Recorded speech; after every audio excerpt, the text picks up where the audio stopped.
Hi everyone and welcome back to today session. So we are back, जहाँ पर हम लोग कर रहे हैं मॉक टेस्ट या मॉक पेपर्स लेकर आए हैं जो कि बेस्ड हैं आपके न्यू पैटर्न पे। न्यू पैटर्न क्वेश्चंस किस तरह से अब एसएससी पूछ रहा है, पूछने वाला है, तो ये सारे क्वेश्चन का कंपाइलेशन इस मॉक के थ्रू हम लोग आप तक लेकर आ रहे हैं। ठीक है, सो स्टार्ट करते हैं आज के सेशन को। Let us start with today's session. तो हर बार की तरह भाई पूरी एनर्जी की ज़रूरत पड़ेगी। ठीक है, एनर्जी चाहिए, फोकस चाहिए, पूरा ध्यान यहाँ लगाते हैं और जल्दी से एक मॉक दैट इज़ 25 क्वेश्चन, जिसमें हम सब जितने भी चैप्टर्स हैं आपके सारे चैप्टर्स को हम लोग इंक्लूड करने वाले हैं, तो सबकी प्रैक्टिस कर लेते हैं। ठीक है, चलिए तो स्टार्ट करते हैं आज के सेशन को। पहला क्वेश्चन आज का हम लोगों के सामने है। The first question for today, select the most appropriate option to fill in the blank. तो फिल अप का हमारा पहला क्वेश्चन आ चुका है जिसमें हमको कुछ ईडियम दिए हैं, आई थिंक सो। ठीक है, और हमसे पूछा है मोस्ट अप्रोप्रिएट ईडियम या ब्लैंक ऑप्शन कौन सा होगा जो हम इस ब्लैंक में फिल करने वाले हैं। ठीक है, चलिए तो उससे पहले उसको करने से पहले हम लोग कुछ देख लेते हैं क्या क्या ईडियम है। First is flash in the pan. इसका मतलब क्या होता है? इसका मतलब होता है कुछ ऐसी चीज़ जो बहुत एक्साइटिंग है, बहुत इम्प्रेसिव है। ठीक है, बट द प्रॉब्लम इज कि it is for a very short period of time. ठीक है, शॉर्ट पीरियड के लिए है, अपने अकॉर्डिंग आप लिख लीजिएगा। Something which is very exciting, very impressive, but only for a short period of time. ठीक है, दूसरा होती भी कभी कभार, ये मतलब हैपन्स ओनली वंस, कभी एक बार ही होगी, उसको हम बोलते हैं फ्लैश इन द पैन। ठीक है, clear. Feather in your cap क्या होता है? Feather in your cap is achievement that you should be proud of. ठीक है, एक ऐसी अचीवमेंट, एक ऐसी कामयाबी आपकी जिसके लिए आपको बहुत प्राउड फील हो। ठीक है, टू बी प्राउड ऑफ। ठीक है, that is your feather in your cap. Then we have chip on your shoulder. Chip on your shoulder, उससे पहले back of the envelope. Back of the envelope मतलब क्या होता है? बैक ऑफ द एनवेलप मतलब होता है जहाँ पर आप एक प्रॉपर डिटेल्ड एनालिसिस करते हो। ठीक है, कि भाई हम ऐसे ही हमने देखा, जल्दी से एक रफ आइडिया, डिटेल्ड एनालिसिस नहीं करते हो, एक रफ आइडिया लेकर आप चलते हो कि इसको ऐसे कर देंगे, इसको ऐसे कर देंगे। प्रॉपर एनालिसिस, प्रॉपर डिस्क्रिप्शन के साथ आप वो चीज़ को नहीं करते हो, उसको हम बैक ऑफ द एनवेलप बोलते हैं। Last one that is chip on your shoulder. इसका क्या होता है? चिप ऑन आर शोल्डर मतलब होता है, चिप ऑन योर शोल्डर मतलब एक ऐसी रिजेंटमेंट, मतलब आप अपसेट हो किसी चीज़ को लेकर, और वो चीज़ क्या है? बेसिकली यूर अपसेट बिकॉज आपको ऐसा फील होता है कि आप इन्फीरियर हो, तो सब आपके अगेंस्ट है। समझ आया? चिप ऑन योर शोल्डर मतलब होता है जब हमें ऐसा लगे कि everyone is against us due to inferiority complex. ठीक है, सब चीज़ों की वजह से हमको ये फील हो कि कोई हमारा फ्रेंड नहीं है, that is chip on your shoulder. ठीक है, क्लियर भाई? All the 4 idioms are clear, I think so. ठीक है, तो अब सेंटेंस को हम पढ़ लेते हैं। To get the project approved we need a detailed plan, not just a dash idea। बताइए क्या हो जाएगा करेक्ट आंसर? क्या होने वाला है करेक्ट आंसर यहाँ पर हमारा?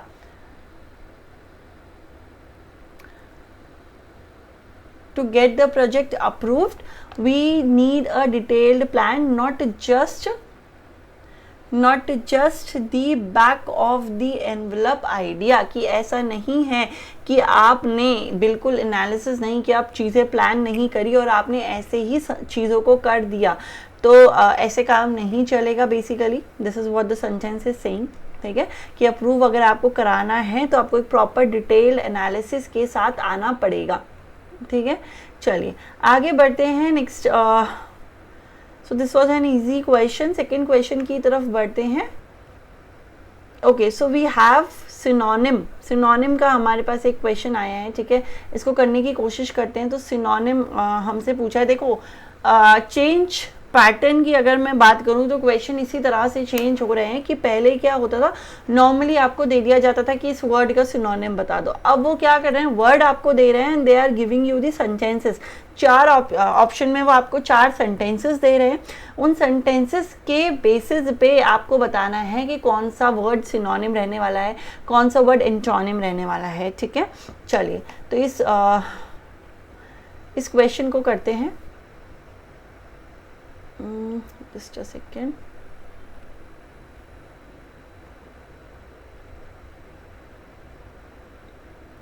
Okay, so what is the sentence? Which of the following contain the synonym for the word ephemeral? Ephemeral का synonym हमसे पूछा गया है. synonym क्या होता है? पर्यायवाची. सेम मीनिंग वर्ड्स को हम synonym कहते हैं, सेम मतलब हो. उसके लिए हमें जानना पड़ेगा ephemeral का मीनिंग क्या होता है. What do you mean by the word ephemeral? Ephemeral is something which lasts for a very short time. ठीक है, कोई ऐसी चीज़ जो बहुत ही कम समय के लिए हो. ठीक है, that is ephemeral. इसको लिख लेते हैं यहाँ पर. Lasting for a very short time. बहुत ही कम समय के लिए जब कोई चीज़ हो, दैट इज एफीमेरल. ठीक है, अब इसका आंसर क्या होने वाला है वो देखते हैं. तो अब हम क्या करेंगे, हम सेंटेंसेस पढ़ेंगे बेसिकली. ठीक है, हम क्या करेंगे, यहाँ पर सेंटेंसेस पढ़ेंगे और सेंटेंसेस पढ़ के हम आइडेंटिफाई करेंगे कौन सा सेंटेंस ऐसा है जो हमको something for a very short period of time कुछ बताने की कोशिश कर रहा है. ठीक है, तो पहला सेंटेंस है the ancient pyramids have stood for millennia a testament to their enduring construction. तो ये सेंटेंस तो बहुत लंबे समय की बात कर रहा है कि भाई बहुत समय से वो जो पिरामिड्स हैं एंशिएंट वो खड़े हैं. ठीक है, ये मतलब उनका कि उनका जो कंस्ट्रक्शन हुआ है वो कितना स्ट्रेंथ वाला कंस्ट्रक्शन हुआ है उसका प्रूफ है. टेस्टामेंट क्या होता है? प्रूफ. ठीक है, सो ये तो नहीं हो सकता क्योंकि शॉर्ट पीरियड ऑफ टाइम की बात नहीं कर रहा है. सेकेंड पे चलते हैं.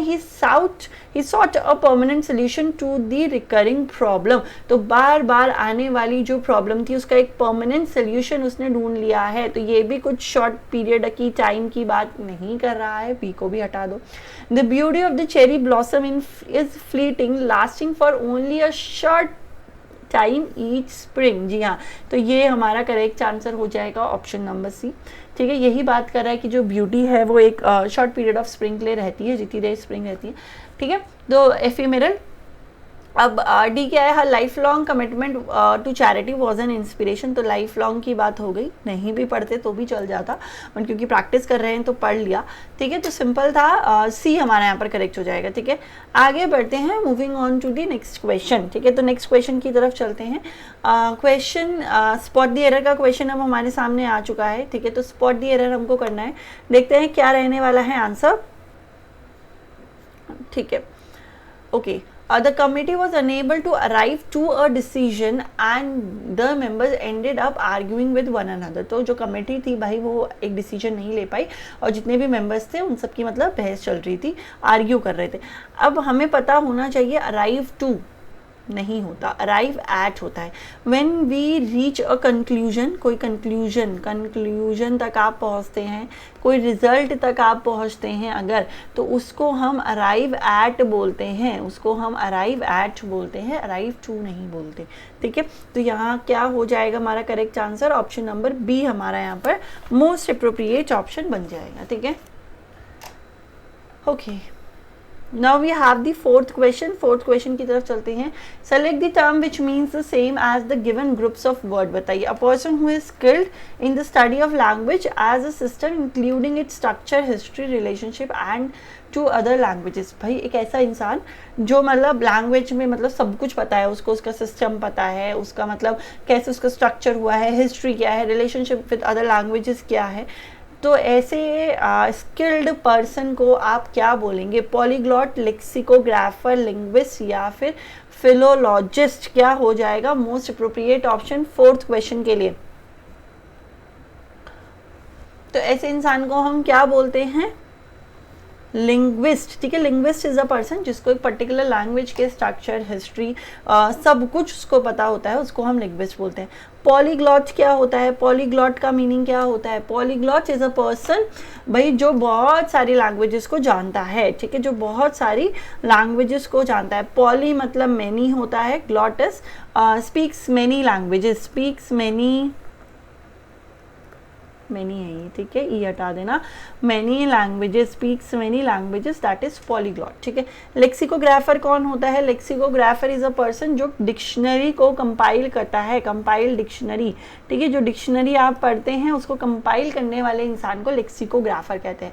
फिलोलॉजिस्ट कौन होता है भाई? फिलो कहीं पर भी आ जाए that is related to love, ठीक है। फिल वर्ड कहीं पर भी आ जाए that is related to love, ठीक है। तो फिलोलॉजिस्ट कौन हो जाएगा? जो लिटरेरी टेक्स्ट वगैरह से प्यार करता है, ठीक है, रिटन रिकॉर्ड्स को लेकर मतलब पढ़ता रहता है। Logy is study, philologist philologist is the one who is very much into reading the text, जो written records हैं उनको पढ़ता रहता है, उसको हम philologist कहते हैं, ठीक है, क्योंकि उसको अच्छा लगता है, ठीक है भाई, क्लियर है। तो I hope all the 4 words are clear to you, ठीक है। यहाँ पर हमारा करेक्ट आंसर क्या हो जाएगा? ऑप्शन नंबर बी हमारा यहाँ पर करेक्ट हो जाएगा, ठीक है। चलिए नेक्स्ट क्वेश्चन की तरफ बढ़ते हैं, moving on to the next question. Just a second, ठीक है। नेक्स्ट सेंटेंस क्या बोल रहा है?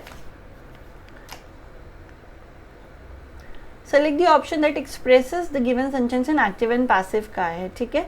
Not much damage to the life and property was cause, देखो वर्ब हमको यहाँ पर मिल गई है, by the cyclone in July this year at the Andhra coast, ठीक है। तो भाई वर्ब है वॉज कॉज्ड, मतलब जो हमारा सेंटेंस रहा होगा, हमें पता है पैसिव है, ये बाय आ रहा है, ठीक है, बाय आ रहा है तो पैसिव है, और वॉज या फिर वर प्लस वर्ब की थर्ड फॉर्म पैसिव में तभी आती है जब एक्टिव में हमारा सिंपल पास्ट दिया गया होता है। येस और नो एवरीवन, ये रूल हमको पता है। Whenever we have simple past sentence in active voice we always put was plus verb की थर्ड फॉर्म या वर प्लस वर्ब की थर्ड फॉर्म, ठीक है। अब ढूंढते हैं कहाँ पर मेरे को भाई दिख रहा है, क्या दिख रहा है? मेरे को दिख रहा है कि सिंपल पास्ट होना चाहिए। देखो एक तो मेरे को यहाँ दिख रहा है डिड नॉट कॉज, लेकिन दी आंध्रा डिड नॉट कॉज नहीं हो सकता, बाय दी साइक्लोन है तो the cyclone did not cause होना चाहिए था, ठीक है। ये हैज़ नॉट वाला हटा देते हैं, कुड नॉट वाला कुड क्यों लगाऊं मैं जब सेंटेंस में दिया ही नहीं है, तो ठीक है। तो सी मैं मार्क कर दूंगी, the cyclone did not cause much damage to the life and property in July this year at the Andhra coast, yes और नो, ठीक है। तो सी हमारा यहाँ पर करेक्ट हो जाएगा। क्वेश्चन 6 की तरफ बढ़ते हैं। So we have again fill in the blank question, ठीक है। हर latest novel has dash wide spread critical acclaim that is already being tipped for major literary works awards, ठीक है। तो भाई बहुत ज़्यादा क्रिटिकल अक्लेम मिला, मतलब बहुत ज़्यादा तारीफ वगैरह, मतलब लोगों ने क्लेम किया, ठीक है, critic and is already being tipped, ठीक है, और अभी से अवार्ड के लिए वो जा चुकी है, ठीक है। इवेडेड, गार्नर्ड, फॉरफिटेड या फिर डिस्पर्स, सारे वर्ड्स के मीनिंग को समझ लेते हैं पहले, ठीक है, उसके बाद हम चूज़ कर लेंगे, ठीक है। तो यहाँ पर हमारा जो फर्स्ट वर्ड है दैट इज इवेडेड। इवेडेड मतलब क्या होता है? इवेडेड मतलब होता है स्केप्ड। क्या होता है? इवेडेड मतलब क्या होता है? जब हम टू स्केप फ्रॉम समवन, ठीक है, कहीं से भाग जाना फ्रॉम समवेयर, या फिर किसी को अवॉइड करना कि भाई कोई आ रहा है आपने रास्ता बदल लिया, दैट इज इवेडेड, ठीक है, टू अवॉइड समवन, ठीक है। गार्नर्ड क्या होता है? कोई ऐसी चीज़ that gain so much praise, ठीक है, बहुत ज़्यादा प्रेज मिला है किसी चीज़ को जो तारीफ़ काबिल है, तारीफ़ें मिल रही है, दैट इज़ गार्नर्ड, ठीक है। फॉरफिटेड क्या होता है? Forfeited is when you lose something, ठीक है, यहाँ लिख देते हैं option C, to lose something, to lose something, किसी चीज़ को खो देना भाई, क्यों? क्योंकि because you did something wrong, ठीक है, you have done something wrong, आपने कुछ गलत करा है, इसीलिए आपसे वो चीज़ छीन ली गई है, ले ली गई है, उसको हम फॉरफिट कहते हैं। डिस्पर्स क्या होता है? Disperse is something which is spread, पूरा बिखरा हुआ है, स्प्रेड है, दैट इज डिस्पर्स। तो यहाँ पर हमारा करेक्ट आंसर क्या हो जाएगा? गार्नर्ड हमारा करेक्ट आंसर हो जाएगा, that is option number B, ठीक है। The novel has garnered wide spread critical acclaim, बहुत सारा अक्लेम उसको मिला, और already being tipped for major literary awards, ठीक है। चलो सेवेंथ क्वेश्चन की तरफ बढ़ते हैं. So we have the seventh question. Sentences of the paragraph are given in jumbled order में हमको सेंटेंसेस दिए गए हैं. हमसे बोला है एक अरेंजमेंट कर दो भाई और कोहेरेंट पैराग्राफ, एक बढ़िया सा पैराग्राफ बना के हमको दे दो. ठीक है, तो देखते हैं. Sentences of the paragraph are given below in jumbled order. These fields in the country side have often been treated with pesticides which are harmful to the bees. Okay, तो कुछ फील्ड्स के बारे में हो रही है. There is a new buzz in the town and the cities in Great Britain. Bee keepers living in the town have begun to outnumber those in the country because of the, तो bee keeper जो हैं भाई वो बहुत ज़्यादा होते जा रहे हैं क्योंकि plant growing in town can offer more exciting nectar than the fields in the country side. ठीक है, bee keeping is normally practice by the people जो कंट्री में रहते हैं. Has become a fashionable hobby for those who live and work in the cities. तो भाई arrangement तो easy लग रहा है, बस हमको ये समझने की ज़रूरत है कि मेन आइडिया जो है वो हमको कहाँ से मिल रहा है. ठीक है, चलिए. तो भाई अगर मैं बात करूँ इस पैसेज में, देखो एक सिटी के बारे में बात हो रही है. सबसे पहले मेरे को ये पता चला तो बी मैंने सबसे पहले लगा दिया. ठीक है, कि भाई there is a new buzz in the town and the cities in Great Britain. ठीक है, bee keepers living in the town की बात हो गई, बट उससे पहले हम बी कीपिंग की बात कर लेते हैं. बी सी करूँ कि बी डी करूँ?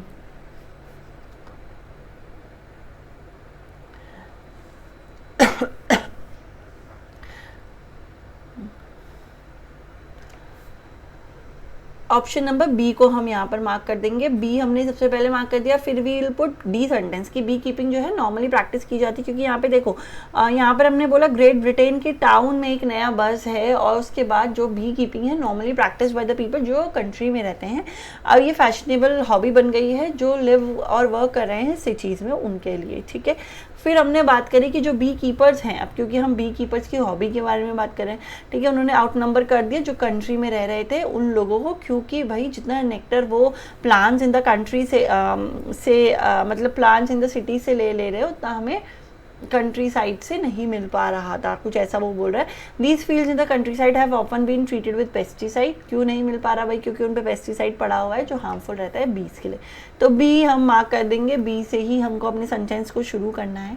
ठीक है, ऑप्शन नंबर बी हमारा यहाँ पर करेक्ट हो जाएगा. ठीक है, चलिए आगे बढ़ते हैं next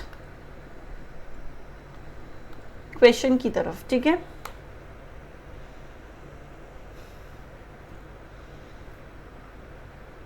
sentences of the paragraph are given below in jumbled order. Again we have arrangement का question. ठीक है, arrange the sentences to form the correct order and form a meaningful and coherent paragraph. बताओ.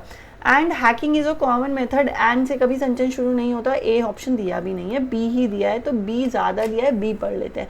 Cyber crime is described as any illegal behaviour that occur on or by the means of computer, the internet और other technology. तो B हमने सबसे पहले mark कर दिया बिना सोचे समझे, क्योंकि भाई क्वेश्चन में हमें ज़्यादा बी ऑप्शन दिए हैं. ठीक है, उसके आगे देखते हैं. ठीक है, तो साइबर क्राइम की हमने बात कर दी. Okay, and hacking is common method of breaching. देखो ए नहीं आ सकता अभी. Cyber attackers can conduct cyber crime by employing a variety of program in software. ठीक है, तो अब यहाँ पर हमसे बताया गया है कि कैसे वो लोग क्राइम कर सकते हैं, तो बी के बाद सी लगा दिया. ठीक है, उसके बाद अटैकर. अब देखो यहाँ पर हम अटैकर्स के बारे में बात करें तो अटैकर डिप्लॉय करता है एक malware to take the advantage of the flaws in the hardware and software architecture. तो बी सी डी ए. ठीक है, लास्ट में हमने हैकिंग के बारे में बता दिया कि ब्रीच करने के लिए ये प्रोटेक्टेड सिस्टम को सबसे बढ़िया एक मेथड उन्होंने कॉमन मेथड है जो वो यूज़ करते हैं. तो B C D A option number A हमारा यहाँ पर करेक्ट हो जाएगा. ठीक है, चलिए नाइन्थ क्वेश्चन की तरफ चलते हैं. Direct and indirect form of the given sentence आ गया है. Indirect direct. Meena will you assist me to pack our belonging, ask her mother. बताओ क्या हो जाएगा करेक्ट आंसर? देखो विल यहाँ दिख रहा है. ठीक है, वेदर भी दिख रहा है, इफ भी दिख रहा है. अब देखो वेदर और इफ कभी साथ में दिखे हैं क्या? नहीं दिखते मैम, तो बी हटा देते हैं, हम अपने ऑप्शंस को कम करते हैं, ठीक है। तो बी हटा देते हैं यहाँ से, बी को हम नहीं पढ़ेंगे। क्यों नहीं पढ़ेंगे मैम? क्योंकि यहाँ पर मुझे वेदर और इफ साथ में दिख गया, ठीक है। अब उसके बाद मैं ए को भी हटाऊंगी, क्योंकि मैं जानती हूँ अगर यहाँ विल लिखा है तो जब मैं उसको चेंज करूंगी तो वो वुड हो जाना चाहिए था, बट यहाँ पर तो विल ही है, तो ऑप्शन ए को भी हटा दिया, ठीक है। अब देखो डी में अगर मैं बात करूँ तो कैन आ गया, भाई कहाँ से आ गया कैन? ऊपर तो कैन की कोई बात ही नहीं हुई, तो हम ऑप्शन सी को मार्क कर देंगे फुल कॉन्फिडेंस के साथ, that is option number C. अब सेंटेंस को पढ़ लेते हैं वेरीफाई करने के लिए। मीना's mother asked her whether she would assist her to pack their belonging। बिल्कुल सही है, सही है, बिल्कुल सही है, ऑप्शन सी हो जाएगा। एक चीज जो आपको हमेशा याद रखनी है, whenever you have an interrogative sentence in the question in the मतलब डायरेक्ट फॉर्म में, ठीक है, यहाँ हमको इंटेरोगेटिव सेंटेंस दिख रहा है, मीना विल यू असिस्ट मी, ठीक है, वो पूछ रही है, ठीक है। तो जब हम उसको चेंज करते हैं तो हम उससे इंटेरोगेटिव हटा देते हैं, इंटेरोगेटिव नहीं रखते उसको, हम सिंपल सेंटेंस बना देते हैं, असर्टिव सेंटेंस हम उसको बना देते हैं, नॉर्मल जो सेंटेंस होता है विदाउट क्वेश्चन, ठीक है। उसके लिए हमको क्या करना पड़ेगा? हमेशा आप देखोगे यहाँ पर सब्जेक्ट से पहले विल आता है whenever we have interrogative sentence, ठीक है। तो आप उसको क्या कर दोगे? आप सब्जेक्ट के बाद उस विल को चेंज करके वुड लिख दोगे। वुड शी असिस्ट हर नहीं होगा, अगर वुड शी असिस्ट हर कर दोगे गलत हो जाएगा। शी वुड, क्योंकि एक सिंपल सेंटेंस है तो पहले सब्जेक्ट आएगा, फिर कोई भी हेल्पिंग वर्ब आप डाल सकते हो अकॉर्डिंग टू द सेंटेंस, ठीक है। येस और नो, क्लियर है? नेक्स्ट क्वेश्चन की तरफ चलते हैं। So moving on to question number 10। Correct meaning of the idiom in bold बताइए। Go back to the drawing board and develop a new plan, मतलब क्या होता है?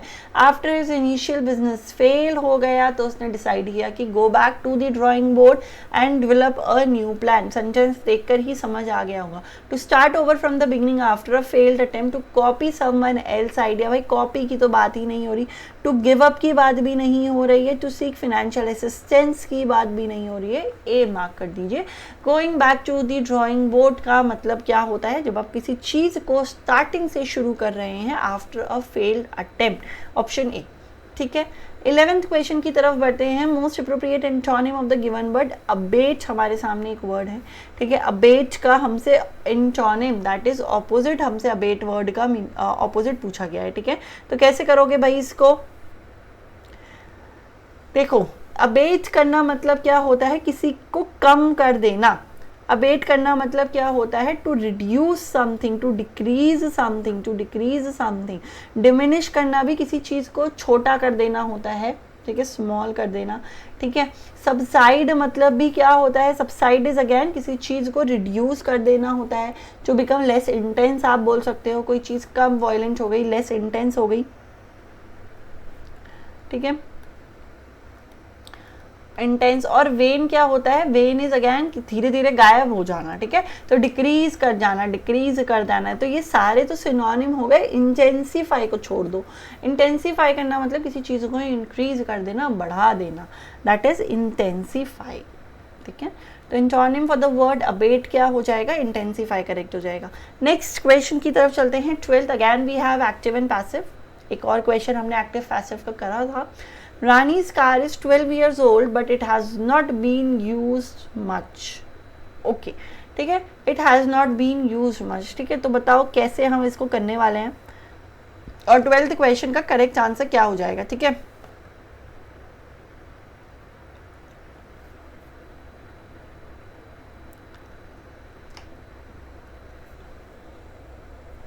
अब देखो, रानी कार इज 12 years old, ये तो एक नॉर्मल बात है, इसमें आप कोई चेंज कर सकते हो? नहीं कर सकते हो, ठीक है, ये सेम ही रहना चाहिए, ठीक है। बट इट हैज़, अब देखो ये मेरा सब्जेक्ट है, ये मेरी वर्ब दिख रही है, it has not been used much, ठीक है। अब देखो यहाँ पर अगर हम देखें तो it has not been used much by home?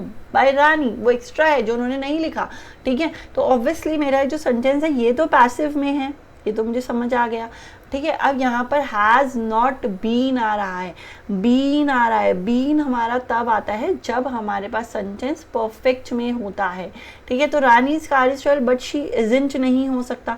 अगर इजंट होता तो इज प्लस वर्ब की थर्ड फॉर्म आनी चाहिए थी, भाई प्रेजेंट की बात हो जाती, मतलब सिंपल प्रेजेंट की, ठीक है। बट शी हैजंट, और देखो डिडंट भी हटा दो, ठीक है। अब यहाँ हैजंट है, बट हर मच हो सकता है क्या? कार तो इट होगी ना, ऑप्शन नंबर बी मार्क कर दो। रानी's car is 12 years old but she hasn't used it much। Has या हैव प्लस वर्ब की थर्ड फॉर्म एक्टिव में होती है जब द रूल सेज, तब उसके बाद यहाँ पर हैज हैव के साथ बीन प्लस वर्ब की थर्ड फॉर्म आती है चेंज होकर, जो मुझको सेंटेंस में अपने दिख रही थी। तो मुझे ये चीज़ समझ आ गई, ये रिवर्स करने को बोल रहा है, दिमाग चलाओ रिवर्स। तो इसका मतलब हैज़ प्लस हैव या वर्ब की थर्ड फॉर्म कुछ आएगा। ठीक है, क्लियर? चलिए moving on to the next question. So we have a comprehension over here. ठीक है, तो कॉम्प्रीहेंशन हम लोगों के सामने आए हैं, करते हैं, पूरे फोकस के साथ पढ़ते हैं।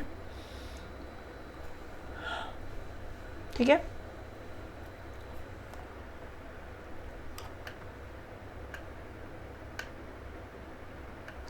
The concept of artificial intelligence AI के बारे में बात करें कि वो इवॉल्व हुआ है ड्रामेटिकली सिंस इट इंसेप्शन, जब से स्टार्ट हुआ है। ठीक है, initially confined to the realms of the science fiction, initially वो मतलब रिलेटेड था to the science fiction only.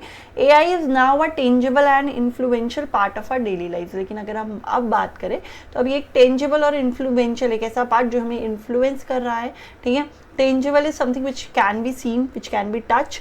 ठीक है, अब एक टेंजिबल और इन्फ्लुएंशियल पार्ट बन चुका है हमारी डेली लाइफ्स का। From algorithm that recommend our next purchase to the sophisticated system that can diagnose disease. ठीक है, तो हर जगह एआई है बेसिकली। ठीक है, मतलब हम आप आगे क्या खर्च करने वाले हैं, आपने देखा होगा अगर आप कोई चीज़ सर्च करते हो देन यू आपको उसी चीज़ के ऐड आते हैं। ऐसा होता है ना, कभी आप कुछ चीज़ ढूंढ रहे हैं देन आप फेसबुक खोल लो, इंस्टा खोल लो, आप कहीं पर भी कुछ भी खोल लो, you will get the ad about that product only. तो भाई this is recommending our next purchase. ठीक है, वो रेडी है कि भाई ये खरीदने वाला है, इन पे डालते रहो। ठीक है, to sophisticated system that can diagnose disease. ठीक है, डिजीज को भी AI application are vast and growing, भाई बढ़ रहे हैं। This proliferation of AI bring with it's a host of ethical consideration that the society must grapple with। तो भाई ये जो इंक्रीज है ये कुछ एथिकल कंसीडरेशन, कुछ ऐसी चीज़ें ला रहा है जो बहुत ही ज़रूरी है कि ध्यान में रखी जाए। तो क्या है वो ज़रूरी चीज़ें?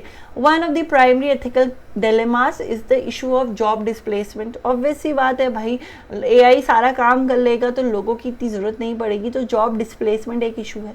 As AI system become more capable they are poised to automate task currently performed by the human. है ना, ह्यूमन जो काम कर रहे हैं फिर एआई करके दे देगा, leading to the potential unemployment in various sectors। unemployment आ जाएगी। the transition to an AI driven economy requires careful planning। एक careful planning की ज़रूरत है to mitigate the negative impact। mitigate करना मतलब अगर आपको negative impact को हटा देना है तो आपको एक careful planning करने की ज़रूरत है।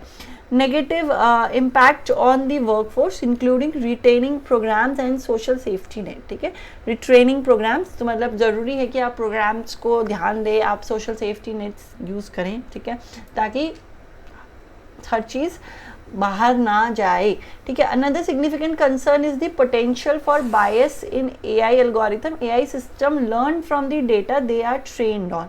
ठीक है, as if this data reflect existing societal biases the AI can perpetuate and even amplify them. ठीक है, तो वो कुछ ऐसा बोल रहा है कि भाई एआई अगर जिस बायसनेस पे उसको सिखाया जा रहा है वो बायस, वो तो कंप्यूटर है भाई, वो तो टेक्नोलॉजी है। ठीक है, तो इससे क्या होगा, वो बायसनेस और इंक्रीज होगी। फॉर एग्जाम्पल से समझते हैं, बायस्ड एआई इन हायरिंग को discriminate against certain groups of people. ठीक है, अब आपने एआई को में आपने एक सॉफ्टवेयर डाल दिया, आपने एक इंस्ट्रक्शन डाल दिया कि आपको ये ग्रुप के लोग नहीं चाहिए अपनी नौकरी में, या ये लोग चाहिए, तो उससे क्या होगा भाई, उससे सर्टेन ग्रुप्स ऑफ पीपल को ही फायदा मिलने वाला है। While in the justice system it could lead to unfair outcome. ठीक है, तो डिस्क्रिमिनेशन की वजह से अनफेयर आउटकम्स होंगे।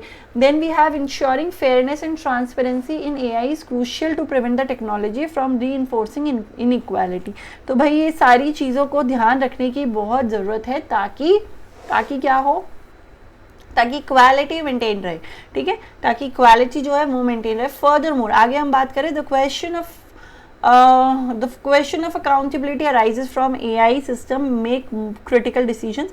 If an autonomous vehicle causes an accident or a medical AI misdiagnoses a condition, who is responsible? ठीक है, तो वो सही बात बोल रहा है, वो बोल रहा है एक्सीडेंट हो गया, ठीक है, AI की causes an accident, या फिर एक ऑटोनॉमस व्हीकल अपने आप चल रही है, AI पे बेस्ड, और उसने एक एक्सीडेंट कर दिया, तो आप किसको सजा दोगे? दैट इज द क्वेश्चन, ठीक है। AI क्या करता है, कभी मिसडायग्नोज कर दी कोई कंडीशन, कोई प्रॉब्लम, डिजीज, ठीक है, is it a developer, owner और दी AI इटसेल्फ? तो किसको दे भाई, जिसने डेवलप किया है उसको, या जिसका वो है, या फिर to the AI itself? Establishing clear legal and ethical frameworks for the AI accountability is essential. ज़रूरत है कि सेट करे जाए proper rules at this technology become more integrated into high stake environment. उससे पहले जब तक ये और ज़्यादा नहीं आ रही है, ठीक है, क्लियर? चलो अब इस क्वेश्चंस को हम करते हैं। तो कॉम्प्रीहेंशन आई होप सबको समझ आ चुका होगा, ठीक है, कॉम्प्रीहेंशन सबको समझ आ गया होगा। आगे देखते हैं क्वेश्चंस, ठीक है। चलिए, तो the first question for the day is, okay, where it is, here it is, ठीक है। चलिए, according to the passage what is the initial perception of the AI? Initial perception क्या है? A tangible part of the daily life, a tool for economic growth, a concept from science fiction, या system for diagnosis diseases? ये रहा, ठीक है। Initially confined to the realms of science fiction, तो वही वो बोल रहा है इनिशियल परसेप्शन क्या था भाई, कि हम उसको साइंस फिक्शन पे ही रखेंगे, लेकिन अब ऐसा नहीं हो रहा है। तो ऑप्शन सी हमारा यहाँ पर करेक्ट हो जाएगा, ठीक है, ऑप्शन सी हमारा यहाँ पर करेक्ट हो जाएगा। 14th क्वेश्चन की तरफ बढ़ते हैं। What is mentioned as a potential negative impact of AI driven economy? बताओ क्या है? Increase job satisfaction, reduce efficiency, amplification of societal biases, या जॉब ह्यूमन जॉब डिस्प्लेसमेंट? भाई नेगेटिव इम्पैक्ट तो यही है, ह्यूमन जॉब डिस्प्लेसमेंट हो जाएगा, लोगों को काम से निकाल दिया जाएगा, क्योंकि उनके हिस्से का काम AI कर लेगा, कंप्यूटर्स कर लेंगे, टेक्नोलॉजी कर लेगी, ठीक है। चलिए 15th क्वेश्चन की तरफ बढ़ते हैं। Which of the following statement is not presented as a ethical concern raise to AI in the passage? बताइए कौन सी स्टेटमेंट नॉट प्रेजेंटेड है जो एथिकल कंसर्न नहीं है? AI में परपेचुएट एग्जिस्टिंग सोशल बाइसेस, ये तो था। The evolution of AI has been slow and stagnant, determining responsibility when an AI make a mistake is a challenge, AI could lead to unemployment in several sector. Option number B हम mark कर देंगे। B के बारे में कोई भी बात नहीं करी गई है पैसेज में, अगर आप ध्यान से देखेंगे तो, ठीक है, क्लियर? तो ऑप्शन नंबर बी हमारा यहाँ पर करेक्ट हो जाएगा, ठीक है। चलिए आगे चलते हैं नेक्स्ट क्वेश्चन की तरफ। लास्ट क्वेश्चन है पैसेज का। What is the central theme of the passage? The technological advancement in autonomous vehicle, the various ethical challenges posed by AI, the role of AI in reducing employment, the history of artificial intelligence in science fiction. by B। बहुत ही simple passage था, मतलब passage समझने में मे भी problem हुई होगी किसी को, but questions were very easy and direct, ठीक है, बहुत ही इजी और डायरेक्ट क्वेश्चन हमसे यहाँ पर पूछे गए थे, ठीक है। कोई डाउट, कोई कन्फ्यूजन? चले आगे नेक्स्ट क्वेश्चन की तरफ। चलिए, so moving on to the next question. So 18th है, 17th है, 17th क्वेश्चन पहले करेंगे, ठीक है। Choose the correct synonym for the word conjure. Conjure का सिनोनिम हमसे पूछा गया है। सिनोनिम मतलब क्या होता है? सेम मीनिंग वर्ड जो होते हैं, पर्यायवाची जो होते हैं, ठीक है। तो कॉन्जर मतलब क्या होता है? कॉन्जर करना मतलब क्या होता है? टू मेक समथिंग बिग,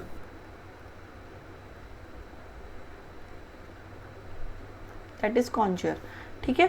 अब यहाँ पर हम सारे वर्ड्स के मीनिंग लिखते हैं। सबसे पहले दैट इज अपील। अपील करना मतलब क्या होता है? टू, जब आप कोई एक सीरियस रिक्वेस्ट कर रहे हो किसी से, ठीक है, अपील करते हैं हम, ठीक है, to make a serious request,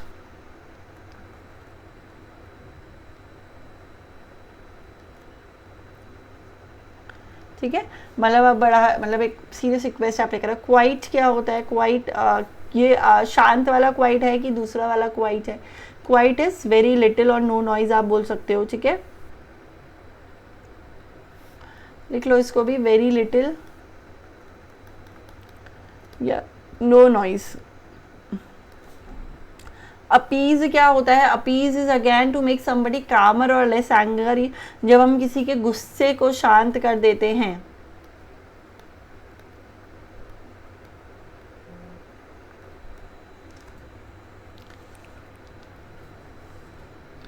कामर और less angry, that is appease. ठीक है।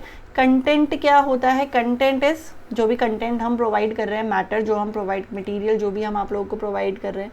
ठीक है। एक तो वो होता है। दूसरा क्या होता है? Content, I am content when you are happy, satisfied, वो भी होता है। ठीक है। चलिए अब यहाँ पे देखते हैं सिनोनिम क्या हो सकता है। कंजर क्या होता है? To make something appear big by, मतलब आपने किसी चीज़ को बढ़ा चढ़ा के दिखाया। अब अगर हम देखें तो quite is little, no, opposite लग रहा है, नहीं हो सकता। अपीज में भी आप कोई चीज़ को कम कर रहे हैं, कंटेंट में भी आप हैप्पी हैं, सेटिस्फाइड हैं। ठीक है। तो ये तो अलग हो गया, तो हम ए मार्क कर देते हैं, क्योंकि अपील में हम एक सीरियस रिक्वेस्ट कर रहे हैं, हम दिखा रहे हैं कि ये मैटर कितना सीरियस है, तो ए ही हमारा एक ऑप्शन यहाँ पर बैठ रहा है। Otherwise all other three option वो उतना सेट नहीं बैठ रहे हैं इसके साथ, तो विल मार्क ऑप्शन नंबर ए। ठीक है। चलिए फिर आगे बढ़ते हैं हम लोग, नेक्स्ट क्वेश्चन की तरफ चलते हैं। The following sentence has a grammatical error, select the option correctly, rectify the error. बताओ। ओके तो एक सेंटेंस दिया गया है, कुछ एरर है, हमसे पूछा गया है कौन सा सेंटेंस ऐसा है जो हमारा इसको रेक्टिफाई करता है। इन इट्स अगस्त 1992 इशू की अगर हम बात करें, the highly respected British journal of addiction describe 3 unusual cases of carrot dependence. Okay तो यहाँ पर हमारा क्या होने वाला है? करेक्ट आंसर 18th क्वेश्चन के लिए what will be the correct answer?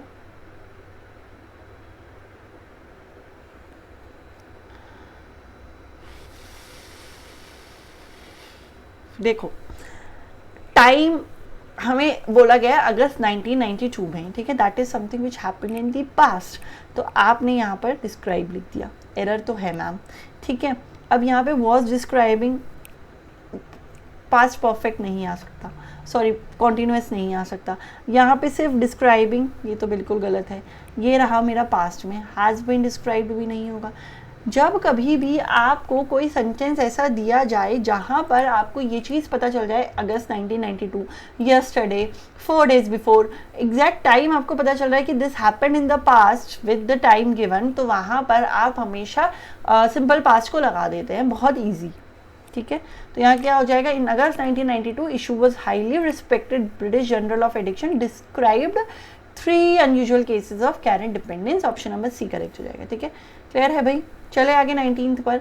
Most appropriate option to substitute the underline segment in the given sentence. बताओ। If no substitution is required select no improvement required as your answer. बताइए क्या होगा? Although the waters may have receded, the aftermath of one of the world's biggest natural disaster had only just begun. बताइए। No substitution भी है option में अगर कोई change ना लगे। ऑल्दो द वाटर में हैव रिसीडेड, जो वाटर है, जो पानी आगे आ गया था वो पीछे को चला गया, बट आफ्टर मैथ क्या होते हैं जो उसके कॉन्सिक्वेंसेज हैं of one of the world's biggest natural disaster had only just begun, लेकिन अभी उसके कॉन्सिक्वेंसेस स्टार्ट ही हुए हैं। तो 19th में आप क्या मार्क करने वाले हैं?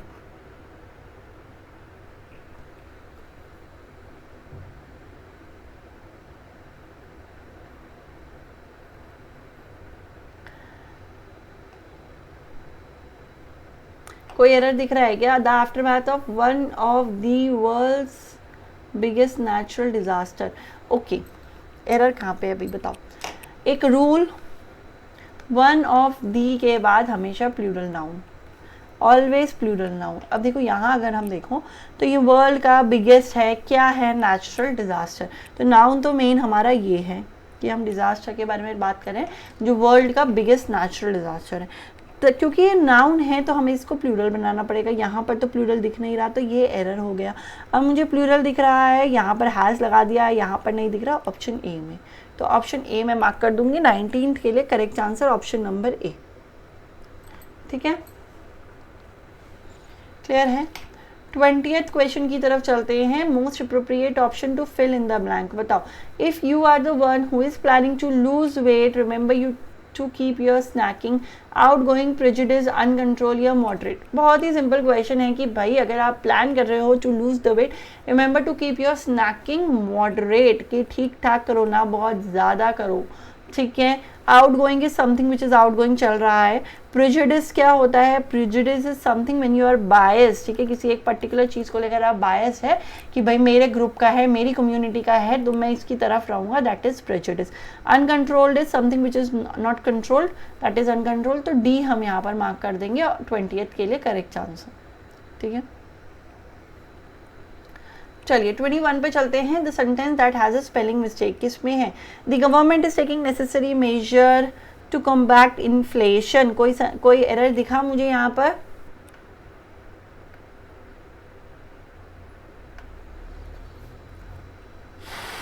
There is no error in the sentence, ठीक है। कॉम्बैट सही है, इन्फ्लेशन सही है, necessary. He received a scholarship to study at the prestigious university.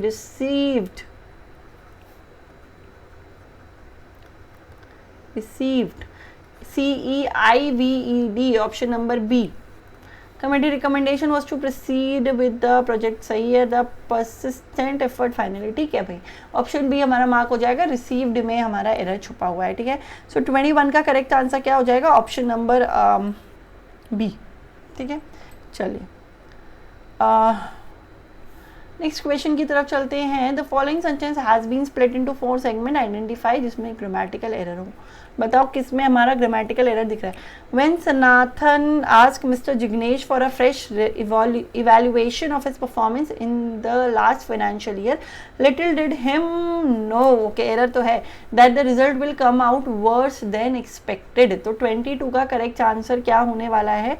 Error बताएंगे जल्दी से।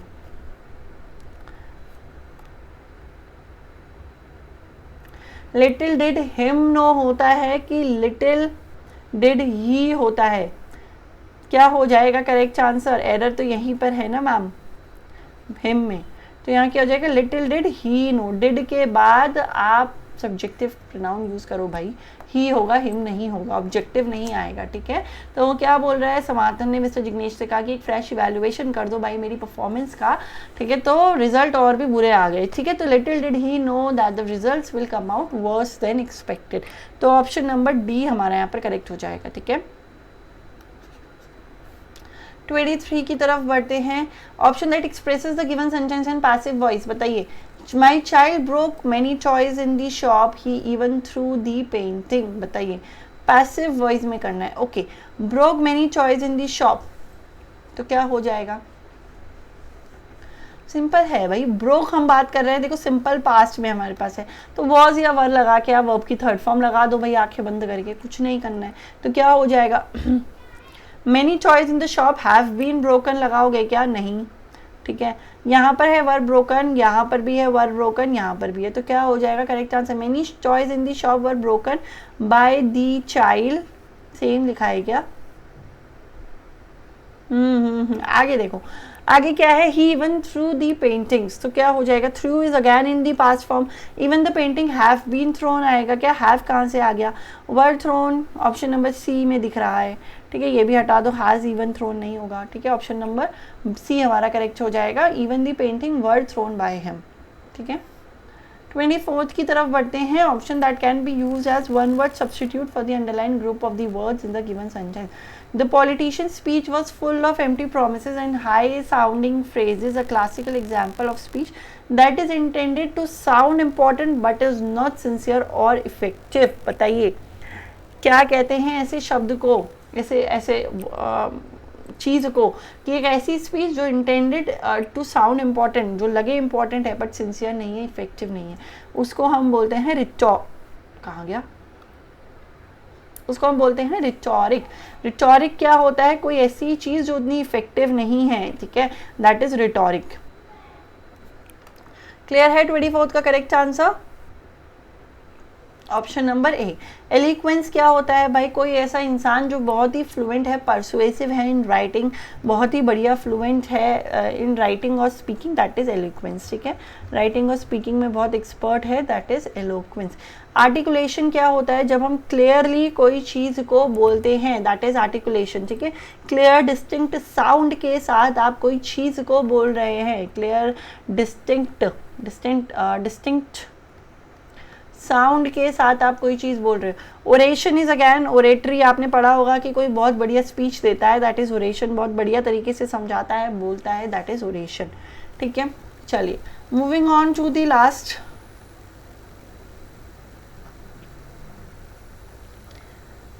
लास्ट क्वेश्चन की तरफ चलते हैं। The following sentence has been split into 4 segment contain grammatical error. बताओ किसमें है? Economist have declared that 2020 graduates will face the worst job depression since the Great Depression because of the COVID-19 pandemic। तो कोई भी error दिख रहा है क्या तुम्हें इस सेंटेंस में? 25th में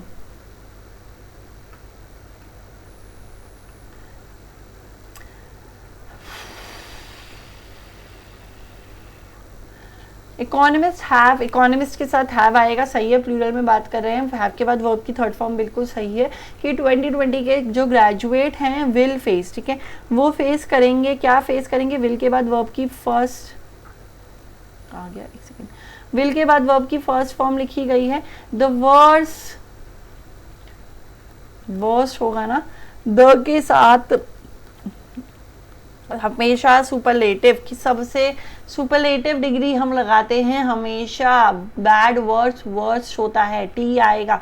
ठीक है, कि सबसे गंदा जो डिप्रेशन है वो देखेगा कौन? 2020 के ग्रेजुएट देखेंगे because of the covid pandemic. ठीक है, तो ध्यान से अगर हम देखते तो it was S easy question, पर एकदम से ध्यान गया नहीं। ठीक है, तो ऑप्शन नंबर बी हमारे यहाँ पर करेक्ट हो जाएगा। ठीक है भाई, clear everyone?